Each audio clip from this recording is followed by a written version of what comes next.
following podcast is recorded and produced by the Podcast Precinct in affiliation with the network at bicbp-radio.com. The Podcast Precinct. Consistency, creativity, culture. The Nostalgia Funhouse proudly dedicates all episodes in the loving memory of Connie Chirac. So, Johnny, I've been hearing really great things about this Nostalgia Funhouse. It just brings back so many great memories. Andrew, the only reason I'm moving in line with you here is that you really vouched for this show. So I'm just going to believe you that this is the show that I've been wanting, which is just talking about all the fun stuff from our yesteryear and the years before. And I really hate anything meta, so I'm glad that what we're doing right now is not that. Oh, no, definitely. What is meta? Isn't that Ron Artest's new name? Well, add World and Peace to it, sure. Yeah, but this is great. They, last year they were tearing play sets and Halloween costumes. Well, that sounds cool. They get these weird court recordings from pop culture courts. Does anybody care about court cases? These ones are kind of cool. They put Scott Kelvin on trial. Poor old Santa Claus there. Oh, wow. Yeah. Okay, that sounds interesting. Yeah, man. You know what the best part about this is, though? Is I hear they always got a really great sponsor. You can check it out right there. There are ways to make your leftover turkey seem more glamorous and exciting. Some just work better than others. Got enough stovetop? There are ways to make your leftover turkey seem more glamorous and exciting. Some just work better than others. Got enough stovetop?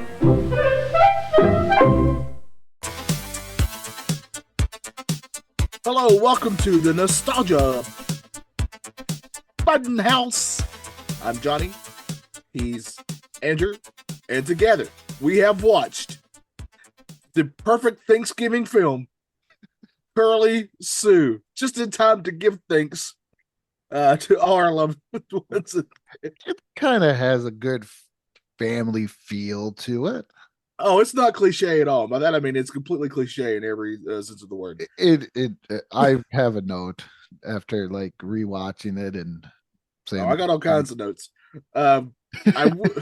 So this is a John Hughes. If you don't know, let's tell the backstory of why we're even doing this. Okay. All right. So we have a group chat. Yes. And I don't even remember why you brought this movie up, but you brought this movie up because it was Today in Pop Culture History post. There you go. Yes. And Johnny was like, "Oh," and I saw that, and I was like, and I'm the one who started the conversation. That I remember it. Yeah, I am the group chat's emotional punching bag or something, especially for Matt. Okay, where if something goes wrong, they just come to me, and Matt shits off my childhood completely. Now you're the one who was just telling me that the turtle toys get worse, so I don't want to hear about this. Okay, so I went after Johnny. Well, and then Johnny goes, I can't remember. It was something I don't even want to scroll back. The extent of it was tons of stuff. This is true. I have never, ever before Andrew put that up, remotely ever heard of this movie. So yeah, because Johnny's like, I think there's something wrong with Andrew as he's talking about movies called Curly Sue. Yeah, I've heard the term Curly Sue, as in for a name of somebody or for I want to say it was a song or something, but I've never ever knew it was a movie. Oh, that's Peggy Sue. Oh, that's probably or a boy named Sue. There you go.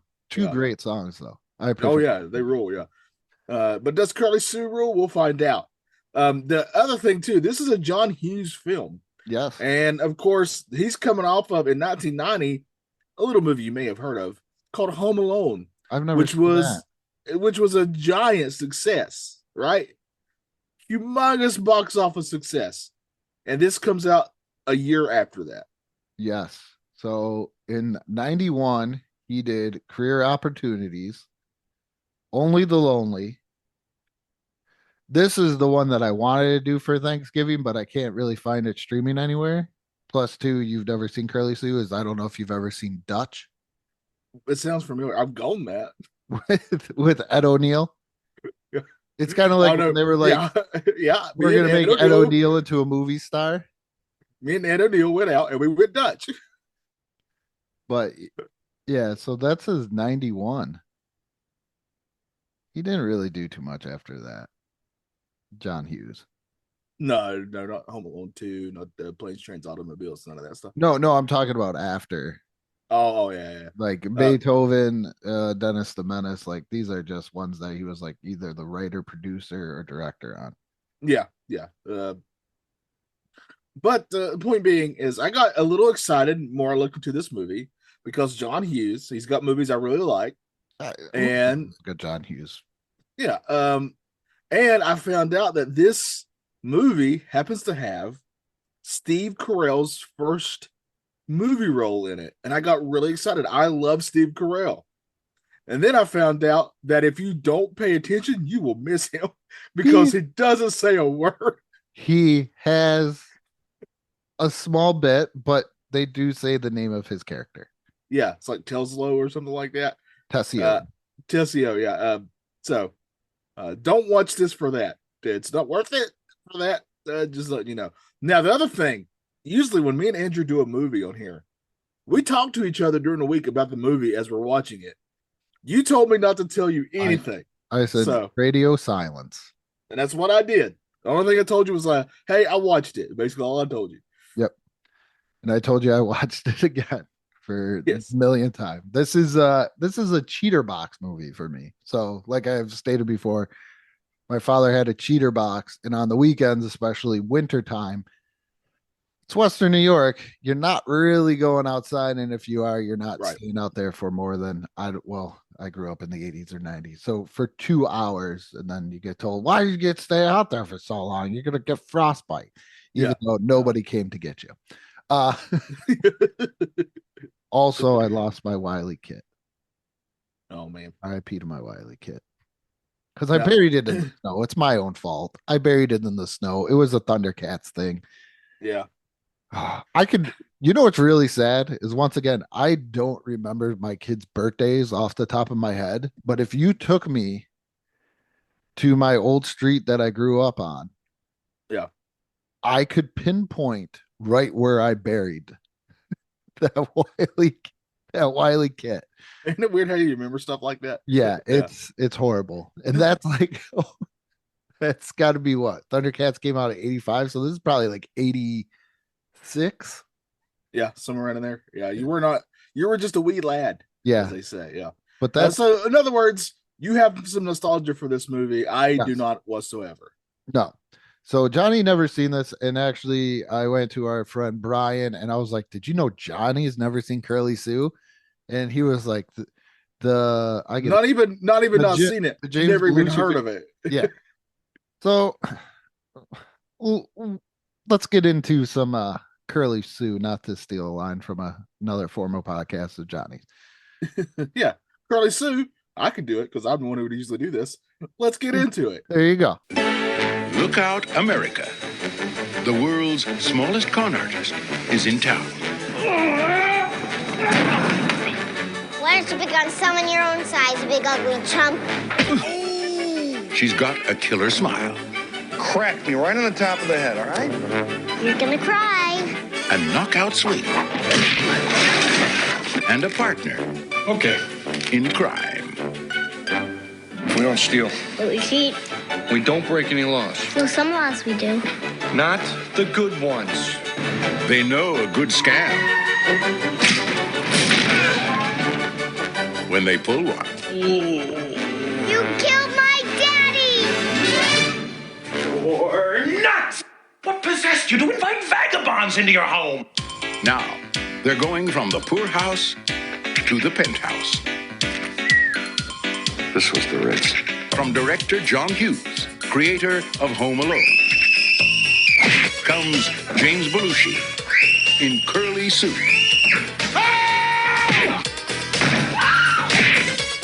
You scared the living hell out of Curly Sue! What is she, the lost stooge? A little con artist who finally gets what she deserves.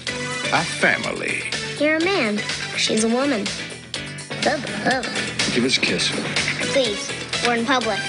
May I? May you what? Kiss your cheek. In a pig's eye. James Belushi, Kelly Lynch, and Allison Porter. Curly Sue. I feel like an idiot. Big laughs come in small packages.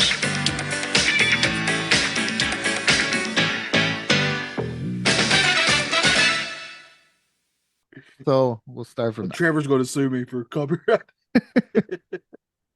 So it's about a guy named Bill Dancer, played by James Belushi, and his young companion, a 7-year-old named Curly Sue. Well, it's his daughter. No. He said he had sex with her mom, and that she happened. Did I miss a part? No, that's not his actual daughter. He said it was. He raised her and everything. It was just a one-night stand. That's why he got thrown in jail. It's a one-night stand, but he was the one that she one-night standed with to get the daughter. That's yeah, how but I it was. understood it. I don't think it was because that was the big thing because she always called him Bill instead of Dad. Yeah, but that's her dad. No, that was not her dad. Even when this movie comes on, like the opening sequence, he's holding a baby. Yeah, because I think the mother died. Like he just was like with her. I don't think it was actually his kid. Are you sure? I would have sworn to you that she. No, because why would he have to adopt her at the end? Well, she adopts her technically. Yeah, but why would they arrest him and everything? You can arrest a parent for being a shitty parent. Please beep that. But he's not really. I said no. I know he's not. I'm saying the villain in this movie portrayed him as that, right? When he called the services to get that looked at, because he didn't like Mr. Dancer. I'm looking this up. You watched this movie way more than me. This is the first time I've seen it. What I'm saying is that everything states young companion. When they say his daughter, even on IMDb, we're not even like a quarter into this. Even on IMDb, a homeless man and his young companion. Yeah, that's his daughter. No, but why would it say young companion? I don't say. Because it's IMDb. They say a lot of stuff. I don't say. I don't say this is my young companion when I'm. You say the kid down the hall. Okay, so now here's another one for TV tropes. It says our father and daughter. I'm looking, but as far as I know, that was like they got her at all different ages too. Some of these make them. I Googled, is Curly Sue Bill Dancer's daughter? Yeah, that's what I got too. The very first thing, and this is AI, so take it for what it is, the AI answer is yes.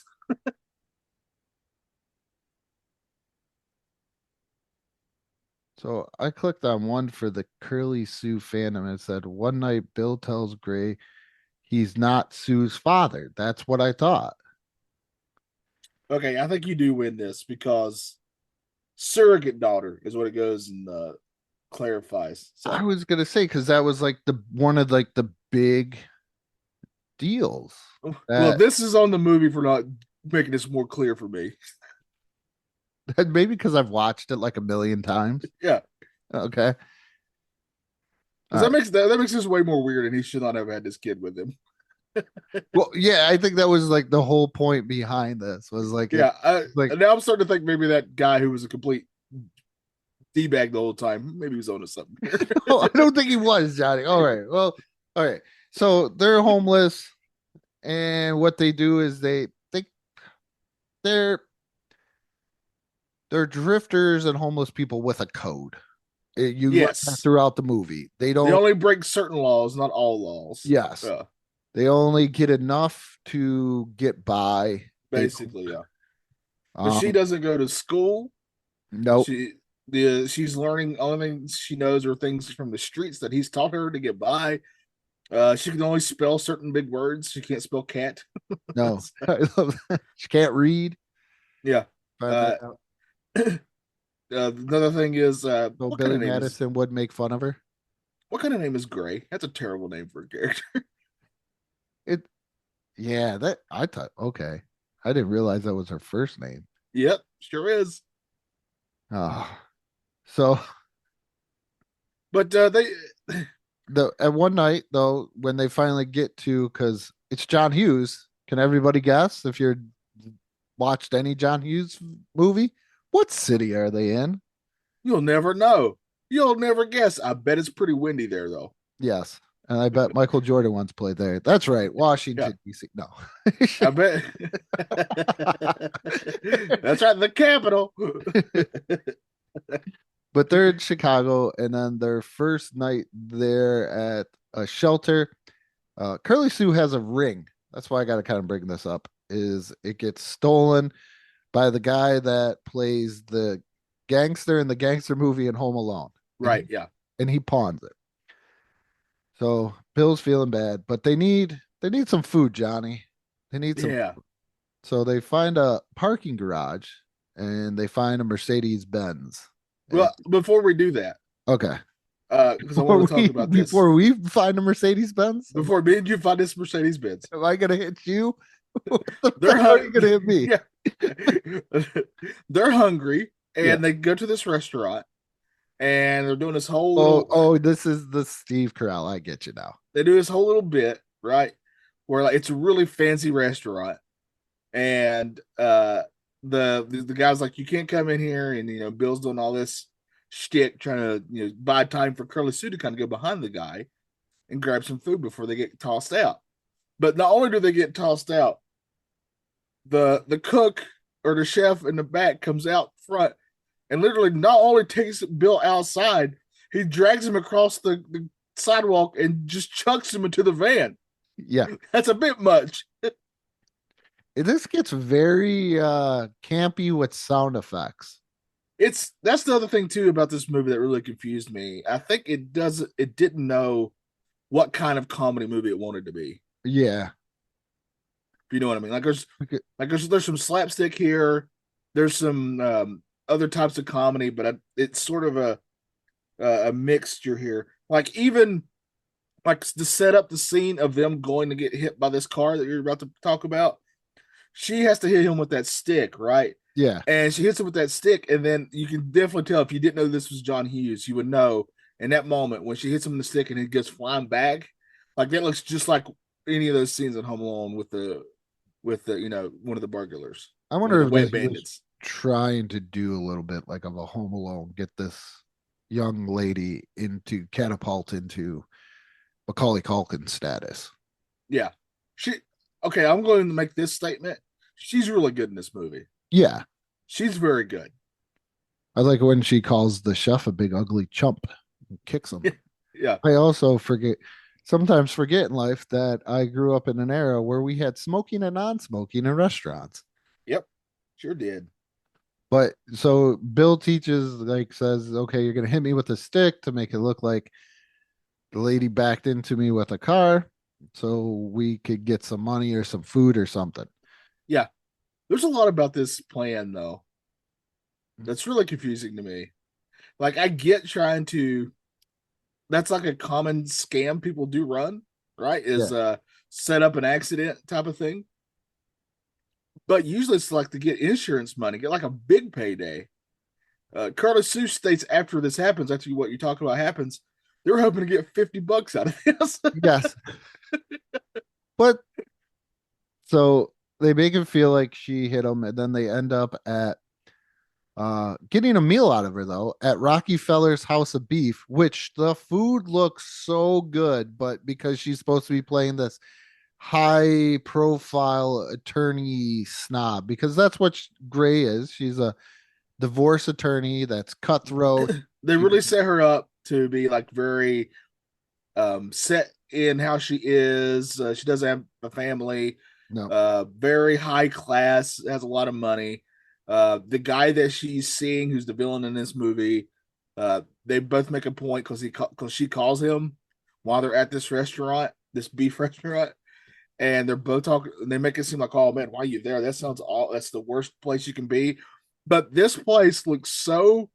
One of the notes I have is this House of Beef has some really nice stairs just to go to the bathroom, because Curly Sue's like, hey, I gotta go to the bathroom. And if you watch her, she's gotta go up like these carpeted, incredibly nice stairs to go to go. I didn't think it was that bad, but then again, It so looked high class to me. if you're But you know wondering, what? I'm in North Carolina with barbecues. And so what do I know? if you're Reba wondering, McEntire's playing in the background. so the villain is played by John Getz. You may also know him because I was wondering what else he played in because he looked familiar. Yeah. You might know him as Gus, the lady that hits on Sue Ellen, the guy that hits on Sue Ellen in Don't Tell Mom the Babysitter's Dead. Oh, yeah. I Uh, have seen and heard of that movie. yeah. He also played in a movie called The Happy Hooker. That's his first. Oh, which Well, I you don't got- know how many. I don't know how many of them are happy. It's probably a pretty difficult life. So he ends up shows up, spoils everything, because he's like, hey, these people are conning you. Don't do this. Yeah, and he's right, by the way. Yeah. When I say that he's right, he is still a d bag. He's a complete Oh, jerk. He's an a hole. All those things for sure. But also, you can be those things and be right. And in this case, he's correct on this particular thing. She is being scammed. He's right on the money for that. Yeah, but they have a code. They have a code. He doesn't know that. He just knows that his girlfriend's being scammed. She's got the money to go to Rockefeller's House of Beef. She's got $50. They got corn on the cob and a baked potato, Johnny. Yeah. Okay. Also, she has spent how long? Conservatively, do you think how much time has she spent with them at this point? I'm guessing maybe 20 minutes, half an hour. Exactly. I was thinking half an hour. Yeah. After she leaves them, there's like a whole little montage. Wanted to go into this where she's like thinking about them. She's only spent 20. She doesn't know them. This montage was so misplaced. If you put this as like a third act type thing, you know what I mean? Like it's like maybe an hour into the movie, it would make way more sense. Like after they spent more time with each other, or stuff. Like if they put this montage like after spoiler alert for this whole movie, obviously when like they take Curly Sue away, it would make way more sense. No. But no, they put it right here, like 20 minutes into this movie. She's like, well, because in the beginning is when they're showing her that she's like this workaholic and she's cutthroat because she's like, hey, do you really want to take your husband? Because the lady for the divorce, so like, do you really want to take your husband for everything? We could get pictures on him and everything else. And then her boss says a line that I felt kind of cool. I kind of like the line. He said, if you keep on going 190 miles per hour, you're going to hit something. Yeah. And so maybe there's some good little lines in here. Like there's also the one where it's kind of setting up the whole ring thing, where Curly Sue and her surrogate dad are talking, and like he goes, well, maybe I'll leave something, something about like if you have somebody's in your life, they don't need to leave something to remember them by because they're in your life. Is the gist of it. Yeah. So they're looking for another meal because they didn't get the $50 out of her. So they're trying to go back. And this time she really hits Bill, like hits him hard. And then she brings him not to the hospital, not to an emergency room. Right. Yeah. She brings him to her really nice apartment. Yeah. Yeah. Penthouse type stuff. It must have like a doctor neighbor because I don't know too many doctors that did house calls in the 90s. Right. Yeah. But this one did. Yeah. And he was like, hey, he's fine. Send him on his way. Yeah. He was like, they go for the, you're a single woman in this big apartment. You don't need him here. Right. Which, if you're here and you don't know anything about this guy, that makes sense to say, hey, you need to be careful here. You're single. You're in here by yourself. You don't know this guy. Yeah. Be careful. Right. Yeah. And she looks for food for Curly Sue and she finds like herring in her refrigerator and like, there's nothing. So she orders pizza and Curly Sue says, I didn't know pizza was good, so good hot. All right, now while this is happening, my note says, this feels a bit of a chore to watch so far. So just let you know how I'm feeling. I am, you know how when we last week you were like when you were trying to watch Starving Marvin, the South Park episode, you kept looking at your phone more than you thought. That's happening here. I mean, maybe that's why I missed the whole maybe that's why I kept thinking it was a daughter, because I missed it. Because I kept looking at my phone. I was getting a bit bored at times, I'm not gonna lie. This is an 102 minute movie. Yes. So it's not long. It's in our wheelhouse. Maybe that's why they had to throw that montage in there so quick. gotta hit all the notes. Yeah. But later on. on. By the way, this poor guy Bill has so many concussions in this movie. Oh yeah, because there's like the next morning her boyfriend, what's his name? Walker comes in, and then he tries to cuddle with Curly. He doesn't know it's Curly Sue. Right, yeah. He lays in like the guest bedroom. And they don't even really, and he doesn't even cuddle her. He turns around and sees her. He sits on the bed, get ready to lay down, and he sees her, yeah. And then they scream at each other. And she punches him. And then Bill wakes up. Walker punches Bill. And then Gray punches Walker. Gray punches Walker. Dun, dun, dun, dun. Yeah, so the Bill gets hit with, in this movie, Curly Sue, just knocks the crap out of him with the stick. Yep. He legit gets hit. He really gets hit by a car once. Yeah. And then he gets punched in the face pretty hard to where he's knocked unconscious. CTE right there, folks. CTE. Yeah. But there's that, and then there's also the creepy part with the maid, where Bill is literally watching, kind of like they don't show it, watching the maid get dressed. Like you didn't think to like wake up. Right, yeah. And be like, hey, before you just watch this woman go into the bathroom and change into our housekeeper's outfit. And then all of a sudden, that's when Gray was like, "Oh," to her sister, "Oh, can you call and call my housekeeper, let him know that I have guests there." Like now you remember that? Like yeah, the 2 days you did not remember that. Like they didn't go anywhere. But the gist is Gray and Bill and Curly Sue are really starting to form this bond. Yes. But then this is where she discovers Curly Sue can't read. Yeah. She can spell asphyxiate, but she can't actually read or spell anything. Yes. So she feels like Bill is bad for her. And again, she's not wrong. Like if you're on the outside looking in and you don't know the whole story, you just know, hey, this little girl has been raised on the streets, right? And she can't read. She can't write. You're going to think, yeah, maybe she needs a better situation. So she who's the real bad guy in this movie? That's what I'm asking you. I know they have a code. I know there's a code. This is the problem when you don't watch a movie as a child and then you watch it for the first time as an adult, because I have such great nostalgic memories of this movie and you are just destroyed.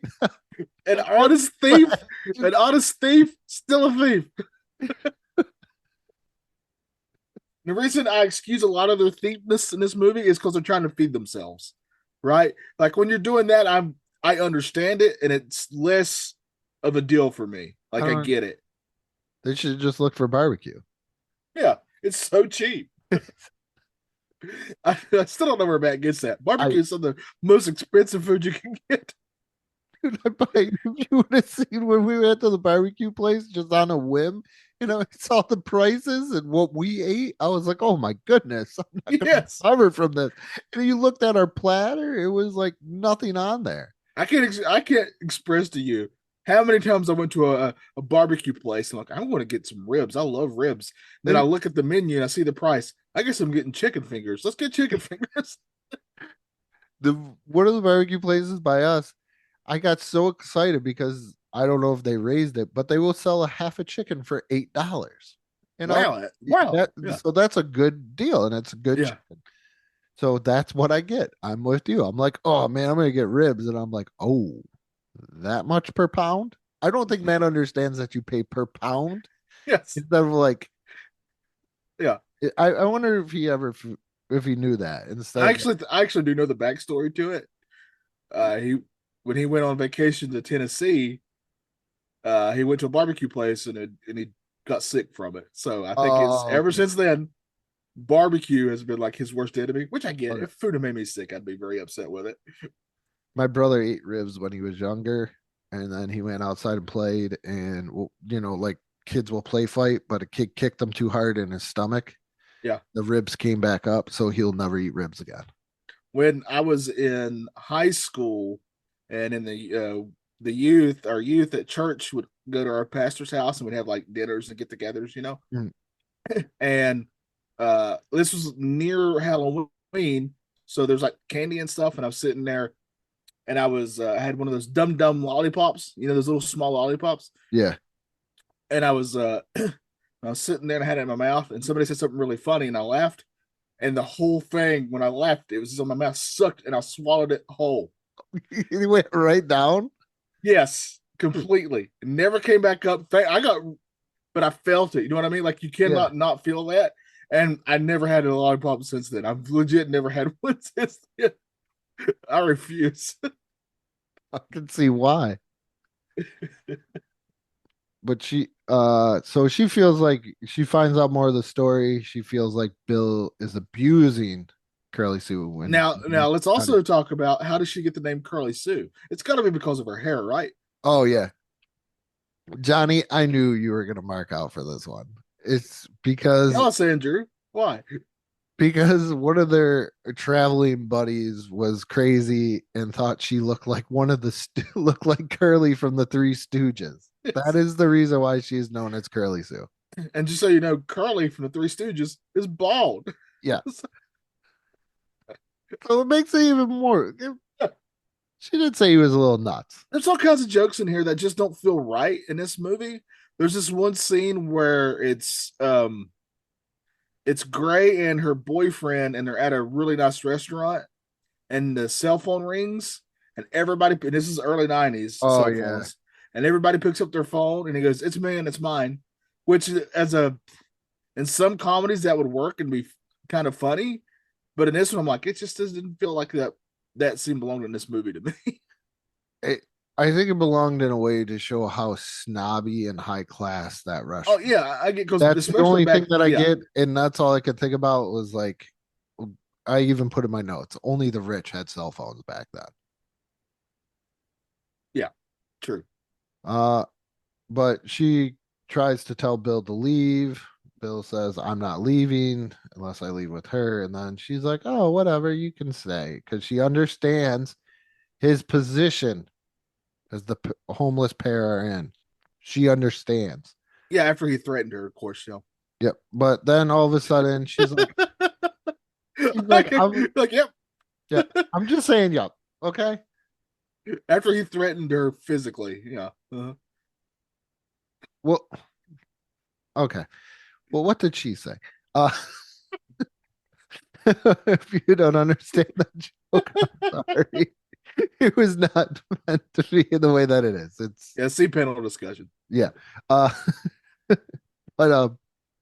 so then all of a sudden they do a lovely montage where they're getting cleaned up. The homeless pair is getting cleaned up. She goes shopping for them, and it's definitely one of the worst shopping montages I ever seen as I'm going back through it. Yeah, it's not good. Especially when the one salesman is wearing a cowboy outfit. Yeah. And I forgot, I did forget though, I remember going to like Sears or JC Penney's or something, and there would always be kind of like somebody like that going, "Can we help you?" And now you don't get that anywhere. Now they avoid you at all costs, no matter where you go. Also, she gets Bill a really nice suit because he gets a job, the construction working job, but she gets him a really nice suit, right? And when she sees him in a suit after he's taken a shower and cleaned himself up and put the suit on, they make it, and her reaction makes it like she had never seen someone so, like she fell in love with him at that moment, right? He looked no different. Except he was a little smudge was cleaned off his face.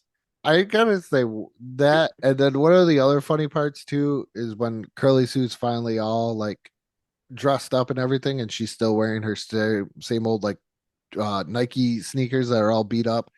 Yeah. Then she does like talking about how the tights are itchy, and the Yes. assistant starts like, because you know, like if somebody sneezes, There's or, a lot of wedgie stuff going on in this movie too.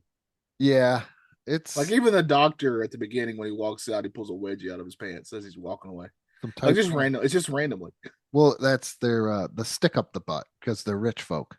Oh, I'm not remotely rich, and I've had a wedgie before. But they go out to dinner. Walker shows up. He insults Bill and Curly Sue. He says, "I don't have to stand for this. I'm gonna, just walk away, be the bigger person. No punching in this scene." And that's when Gray chases after him after a while because she's mad at Walker for ruining the evening. And then it starts with what I would call, "Well, show me your world." Yes, you got to see her world. Now it's time Yeah. to see their world. To see what they go through. So they ride on the back of a garbage truck. Yeah, as one And does. then sneak into a movie theater by letting Curly Sue run through, eat a man's popcorn, and drink drinks the drink, and with the guy not even noticing. I don't know how. And why do they gotta have like the fat guy do it? I know. Like, I know. As a BFF myself, a big fat you feel on the other F. I was very offended. I was offended by that. like they had him with the largest tub of popcorn. He was obviously by himself too. Had a giant bowl of popcorn. It just giant soda, of course. Yeah, just not no. But yeah, so they do that. I forgot what. Don't they do something else, or is that it? They go to like a wedding. They crash a wedding. They crash a wedding, and he does a speech. And he tries to set her up to have to do her own speech, that type of thing. Yep. And then she goes, he does this all the time. But if they're homeless and they are wearing the same dirty clothes, how do they get into weddings? Great question. It's almost as if this movie has some logic issues. You stop it. But then Walker calls because he's sitting at home and he's mad and he says, "How can I get back at these people?" Yes, and this is where I tell you his reasoning to do it is revenge, and that's wrong. However, if you're the Child Protective Services and you're looking on this situation from the outside, you're going to come get the kid because it's weird. So this reminds me, my wife has gone back to watch ER. Oh yeah. So I've as I like to call it. What do you call it? Oh, and so we go. So there was an episode where there was a woman. She lost her job, so she resorted to prostitution, and she would leave her kids home alone at night. And then she got beat up by a pimp, supposedly, or did get beat up by a pimp. And now beat up by what do they call them? Johns? I don't know if it was a pimp or a John, but she leaves her kid at home alone. So one of the doctors called the Child Protective Services on him. One and the other one got mad because they did that because now they're going to take away the kids. Yeah. When she's just trying to get by. So I think it's a little bit of that situation, but without the sex work. Which is a big caveat. At least she gave the kid a home.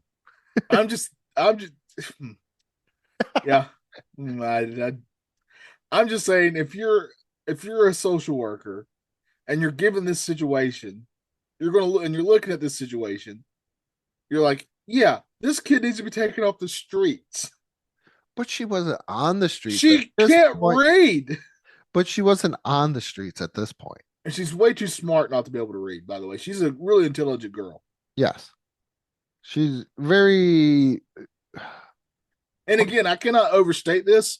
her performance, that little kid's performance in this movie is great. It's really, she's the reason to watch this movie, in my opinion. Yeah. It's very Punky Brewster-ish. Yes, good call. Good call. Yeah. I was gonna say if you like Punky Brewster, you'll definitely like this. But Yeah. I'm pretty sure from what I could tell, Johnny, you are the only person in our age group that's probably never seen this movie. It does feel that way. So but so as Bill goes to jail, Curly Sue gets hauled off. But while in jail, Bill encounters the guy who stole Curly Sue's ring, which I don't know how he all of a sudden knew this guy stole it when he never stated to her when it was stolen that he knew who stole it. And also, Bill's lucky he didn't have his Tommy gun. Yeah. Because he would have counted, get to the count of 10. Yeah. I forgive you, but my Tommy gun don't. No. So Bill beats up this man in prison. Well, not beats him up, but assaults him in jail in a holding cell to figure out where her ring is. But don't worry, you can do that. You can assault somebody and then still get bail posted for you because nobody's gonna break it up. Right. Yeah. Exactly. So she breaks it up, and then Gray tries to get Curly Sue, and they're like, "No, you can't do that." So she goes to like a councilman or a high-ranking city official, and that's the it's the guy who at the beginning of the movie, that woman was like, my husband's wanting a divorce, and he's a big wig, and this is the one like, hey, we can stronghold this guy because we got pictures and stuff. It's that guy. Yep, it's Sergeant John Taggart from Beverly Hills Cop. That's right. Yep. And can I say he looks much better than his wife, so I could see why he needs. That's such a harsh thing to say. he does look younger. They did not match them up. The actress playing his wife though looks really familiar to me. Like, I'm pretty sure she's been some other stuff. Let's see. Short Circuit, Senator Mills. That's yeah. Uh, You could stop at Short Circuit. Yeah, I was gonna. I love that movie. Yeah, I was gonna say there's not much here, Johnny, where we're like. Well, Johnny Five is alive. Oh, she was on Star Trek Enterprise. You a big fan of Star Trek Enterprise? Because I am actually. I love that show. It's really good. I stopped watching it after a while. Well, you missed out on some good stuff. And she was also in Star Trek: The Next Generation, so that's probably another great Star Trek. Yeah. We've seen her. That's probably is. I am a big Star Trek guy, so that's probably okay. So, not to sound crazy, I just didn't feel like the ages matched up. Like the actress that was playing her looked older than the guy. Now, is it because the guy's getting a divorce? So maybe he's like, well, it comes to light that he wants the divorce, and he's going to take the kids and everything else. Gray's boss was like, "Hey, you need to let this go." Oh yeah, because she has a coming to light moment. Yeah, because then she's around this point too. She's like, "Hey, will you buy me out?" And no mention do they mention her as a partner in this law firm. Not until that very moment. Yeah. You could tell like she was important to that law firm, but they never partner never came up until then. I pictured more as like the Gordon Bombay before Gordon gets busted. That type of attorney where she's on the verge, very young, successful, verge of partner. Yeah. But she goes to him and is like, "Listen, I need you to pull some strings, or I'm gonna release some what do the kids call it nowadays if you're on the OF there? Spicy content pictures that you have going out there." Yeah, Taggart had some OF content going on. Yeah, spicy content. So she gets Curly Sue out of protective services, but they cut her hair. Why did they cut her hair? I didn't realize that until I got to me, that's the saddest moment in this whole movie is where like she tells her, where Curly Sue looks at Gray and goes, "They cut my hair." And like you could tell, like it really hurt her. Like that part got me a little bit. Like her acting when she was saying that was great. Like that one scene was the only time just a full disclosure. I'm an easy crier. I cry at everything in a movie. Someone's really happy, I'm tearing up. Someone's really sad, I'm tearing up. If there's any sort of emotion, I'm going to feel it in the movie because I get really invested. This is the only time in this movie where I felt anything was that scene. I felt for the next scene when they come back home. Oh, that was good. I think I'm kind of blending those two scenes together because Yeah, they're right after each other. I'm still got the who's gonna carve going through my head. Yeah, I mean, one of my notes is because we're getting to the end of this movie. Yeah. One of my notes is this movie did end very well. Like it has a Yeah. good ending. So Bill ends up going to the pawn shop and getting the ring.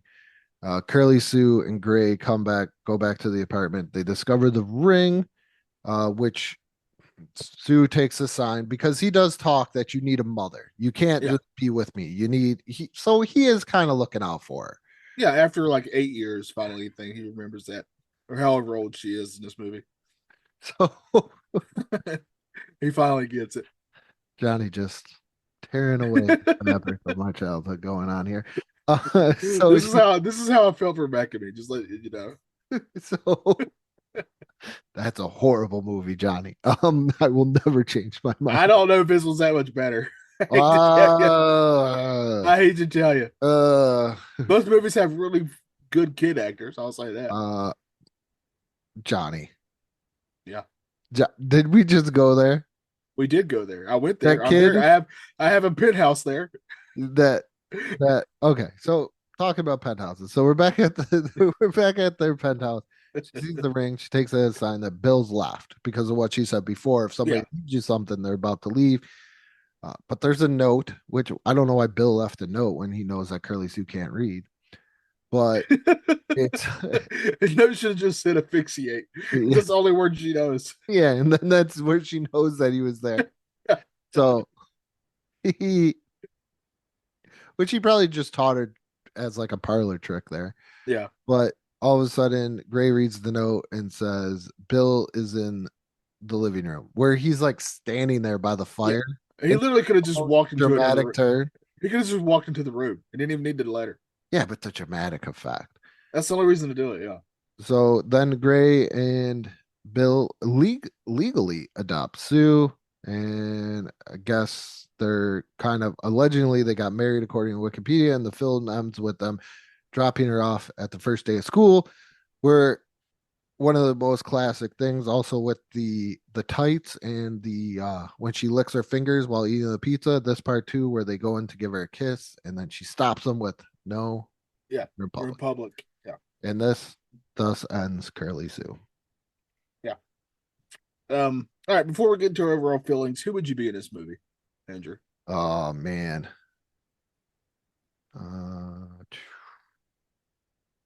The easy one is always say Bill.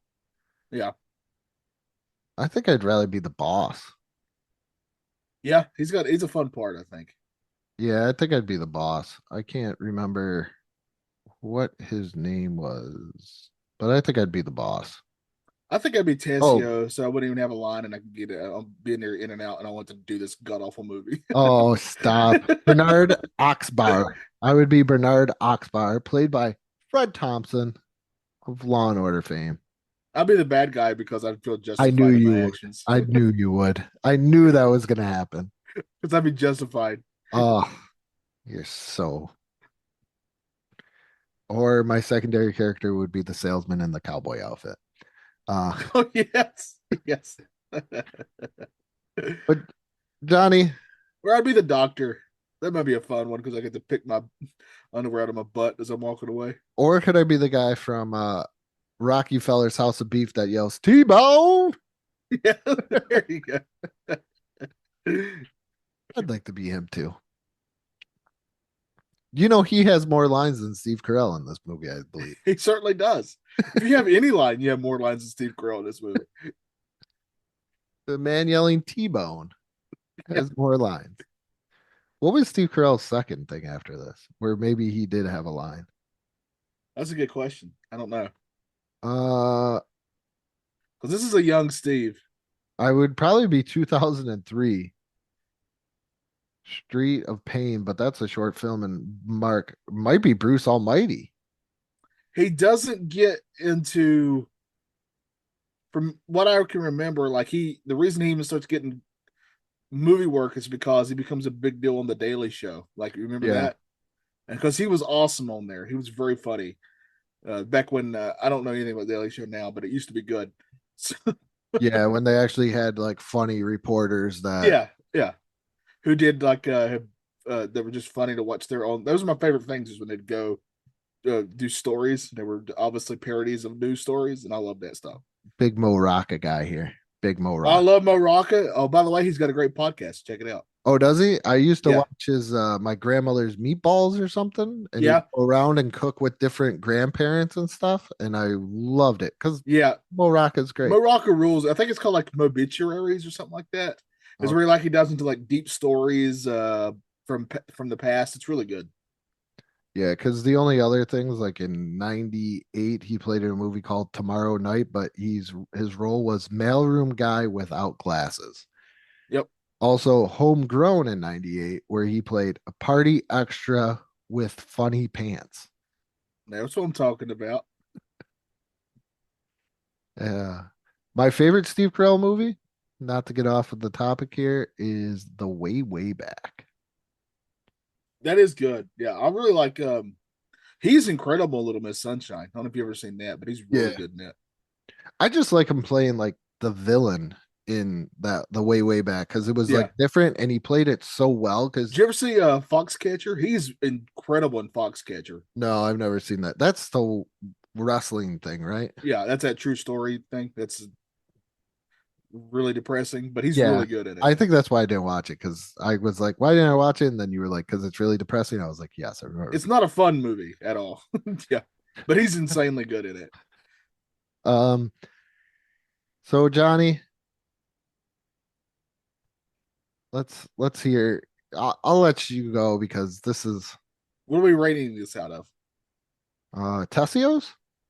That's Tessio, we'll give Steve Carell more of a credit here in Tessio. right.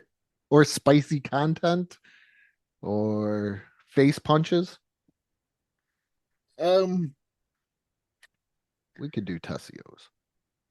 this felt like it wanted to be Home Alone, but it never got remotely to that for me.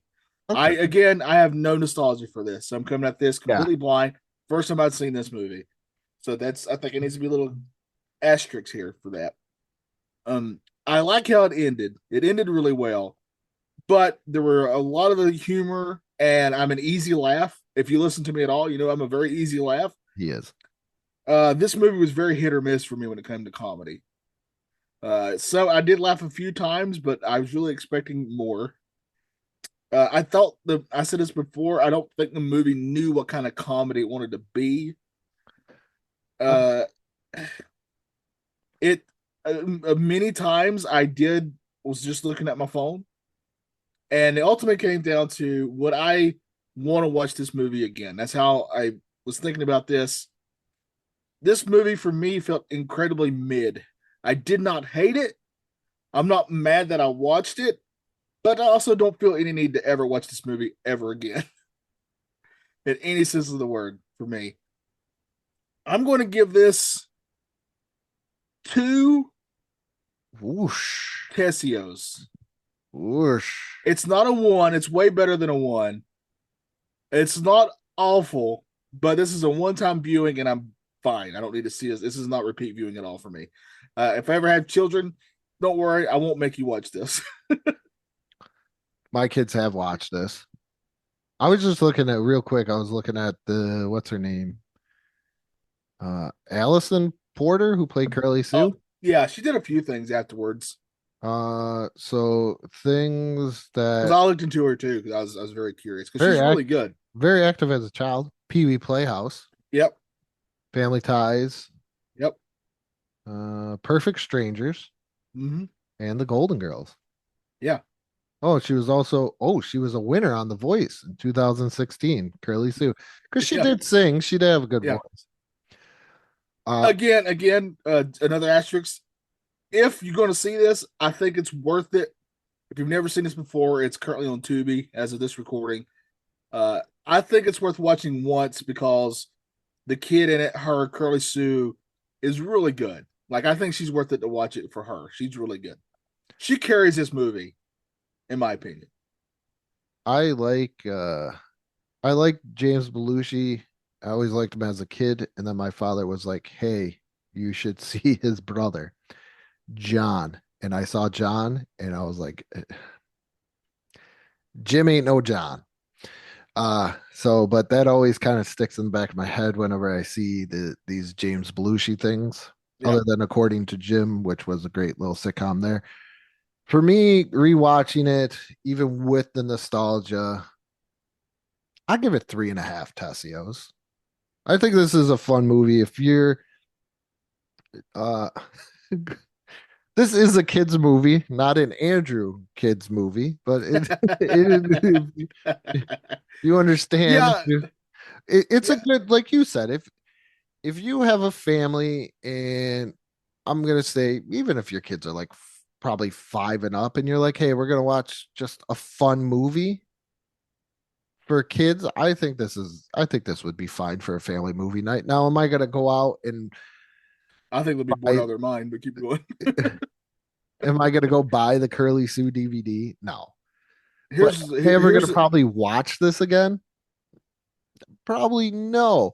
But if I ever one day have grandkids and I see Curly Sue, yeah, I might sit them down and actually watch Curly Sue, after the Predator and the Karate Kid and Back to the Future and things like that. if you said, "Hey, Johnny, your children can either watch Curly Sue or Home Alone," it's not even a conversation. Yeah, but with And I'm saying if it's like dead summer, not even close to Christmas. yeah, I like Because I can tell you this: my cousin, who has how old is her son? He's not in school yet. Like he's young, right? probably like 4 then, 3, No, 4. he's got 4. That's probably right. Uh, he just like she just showed him Home Alone this year. Oh, and He loves it.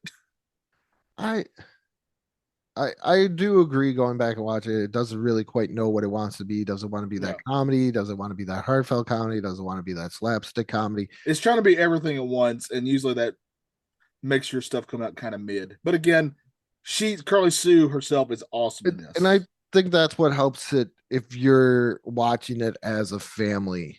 What yeah, I can see that. Yeah. What helps it out there, and then Johnny not pointing out how right the villain is in this movie at every single turn. But you know what makes a good villain? If he thinks he's right. All right, but yeah, so 3.5 Tessios.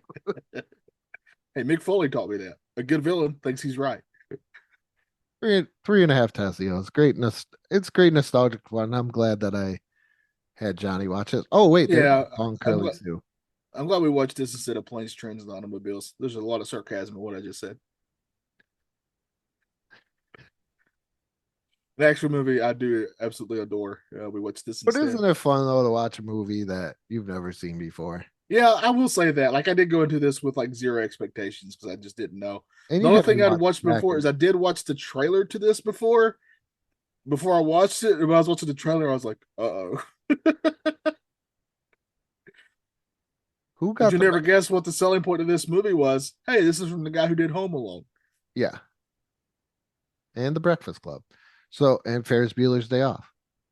So Mac and Me, IMDb rates it a 3.4 out of 10. Yeah, that feels fair. McDonald's rates it though like an 8 or a 9. And you can supersize it. Curly Sue, are you ready? Yeah. You get your heart destroyed, Johnny? No, I'm very stoic in my ways. I get it that I'm the genius. Nobody else can reach me. Curly Sue, 5.9 out of 10. Yeah, the problem here is like people as a whole are completely stupid, and I'm the smart one. So I don't know what to tell you. Mac and Me, much better movie than this. Oh, are you gonna go? You need to letterbox this because it's a 2.9 on letterbox. Oh man, you should be there. You should be a traveler. now I'm gonna be like I'm the guy. I'm one of the people who works in Child Protective Services. We've been tracking these two for a long time. You can buy the VHS tape on Amazon for $13.88. That's way more than I would have thought. And the DVD for $17.37. Do not pay that for this movie. But watch it on Tubi, it's free. Can I tell you right now? People have this a 4.8 out of like 100 out of 5. That's So, such a I bold think faced lie. I have to say, I mean, it's. I think it's because you never saw this. Like this person, Yeah, this is "Watch this again. That's movie." why I put that asterisk there. I have no nostalgia for this. I had a lot of nostalgia for Mac and Me, which helped me really love it. All the reviews are, if you want nostalgia, I watched this as a kid. This is one of my four daughters' favorite movies from childhood. Yeah, it's a lot. It's more of a nostalgia movie than anything else. Yeah. But that is it. Go to our merch shop where I'm putting out the new shirts that said I watched Curly Sue and survived. Oh, it's way better than Mac and Me. It is not. The other shirt will be 100 times better than Mac. That is blasphemy. I've never heard the most blasphemous thing I've ever heard. This movie is 1,000 times better than Mac. Mac and Me is the most insane fever dream in the world. I did not once see Coca-Cola save anybody's life in Curly Sue. There was a Coke spot though. Yes. But no. And no McDonald's, and nobody broke out into dancing. I didn't see a single football player do a single dance in Curly Sue. Okay. Mac and Me has more star power though with Jennifer Aniston. I did not see a single poor child in a wheelchair go barreling down a hill to his certain doom in Curly Sue. He gets shot too with the he gets shot, and then like in one of the endings that was like they were going to do, he gets exploded pretty much. He just gets annihilated in that. That's not in Curly Sue. I don't know. Maybe one day because it's just so bad, I might have to revisit. We might have to revisit Mac and Me, but that alien father just picks up what is it, like an assault rifle and like an M16 or an AR-15 and just starts blasting away. Yeah, as one alien father would do. No gunplay in Curly Sue. By the way, actual father of his children. None of this surrogate allegedly. Oh my goodness! Check us out, social media. Wherever you find also the other new shirt that's going to be on our merch site is it just says a Mac and Me with the greater than symbol. Curly Sue. Curly Sue is a much better movie. Not even close. Oh my God. I had so much more fun watching Mac and Me than I did watching Curly Sue. I did have more fun watching Mac and Me just for the pure fact of how horrible it was and how still enjoyed it more. Ridiculously, it just every aspect of that movie was. And now there was a reason why I was like, I always wondered why I didn't finish watching it at my friend's sleepover. Like, did I fall asleep? No, it's horrible. Curly Sue had the option of spending 20 minutes of its runtime in a McDonald's, but instead chose to do it at some freaking beef place. You had the option. I will choose the beef place. You chose wrong, sir. And no dancing. No dancing. Well, there's a dancer, but he's Bill. Yes. He could have been Prancer. Oh, that's a great movie. Bill Reed. But I think that's another one of those movies that I think only I like, though. Is that the reindeer movie? Yes. It's got a certain actor who's incredible, by the way, in everything he's ever in. Morgan. Oh, he is that guy. Oh, Sam Elliott. Sam Elliott, yeah. I don't think I've ever seen Prancer. What? All right, put that on our list. I'm gonna make you made me watch Curly Sue. I'm gonna make you watch Prancer. You're gonna hate it. I don't think I ever watched Prancer. That's gonna be another one that I absolutely love. It's slow. You're gonna hate it. With Cloris Leachman? Yes. Oh, it's so good. I love that movie. I have a lot of nostalgia for it. You know what? I watch it pretty much every year too, just FYI. I love Santa Claus, the movie. Oh yeah, yes. Not the movie The Santa Claus, but you're not talking about the Tim Allen one, you're talking about the one with Dudley Moore and he's and John Lithgow. Yeah, John Lithgow is another one of those actors I'll watch anything. So yeah, I'm not watching Prancer. So stay tuned. We're doing Prancer. We have a better movie. You made me watch Curly Sue. Do you really want to give up the movie that we did select for Christmas? Don't do that to me. Let's do a double feature. We don't have enough room. That's not fair. You know you got me on that one. Oh, because we are going to take about a 2-week break though in December though. Yeah. What are we doing next week on this show? Oh, jab it into your heart again. The Teenage Mutant Ninja Turtle wave draft, where we are going through every single wave, the original wave of Ninja Turtle toys from 1987. I do believe Will is still on board to join us. Yep. And we are a trio. Yes, and we are going to draft only the action figures. I believe we discussed we're only doing action figures, no vehicles, no. I believe so, yeah. Yeah. No play sets, just the actual action figures. Just all the horrible, even the horrible ones after. I don't know what you mean by horrible. I was very happy to get 6 Worker April. That's a very heavy April wave because I treated this like normally when Johnny and I do a draft, I'm like, okay, I'll just go into it, whatever. Not gonna make for this one, I made a top 5 list for each wave because we do have things where we can steal from another person. We're gonna make it fun. It's gonna be fun. It's gonna get intense because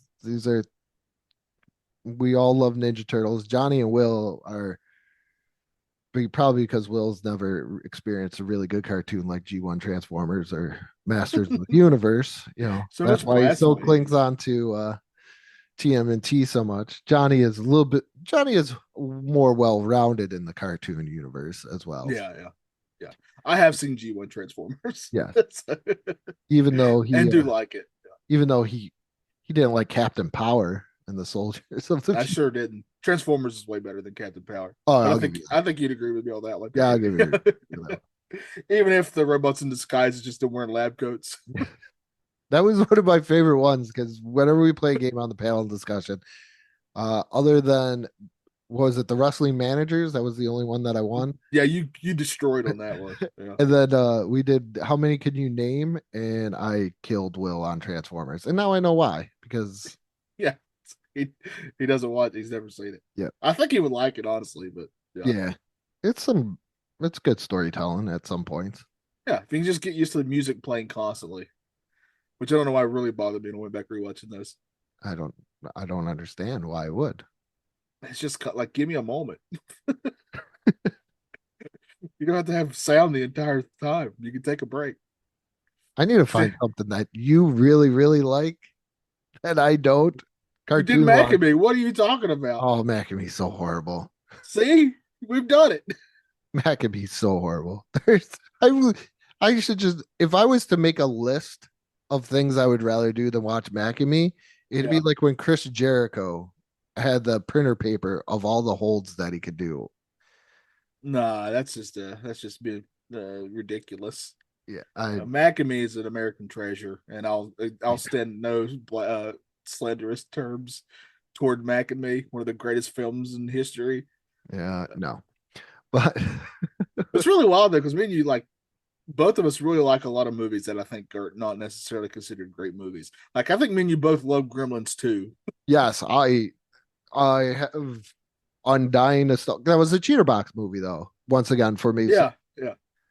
That was the great thing. I think that's where I've seen a lot of stuff that not a lot of people have. Like, have you ever seen what is it? Trouble in Little Tokyo? That movie screwed me up as a kid, but hey. I don't remember because I thought he was going to say the China one. That's one. No, that's a great one. Yeah.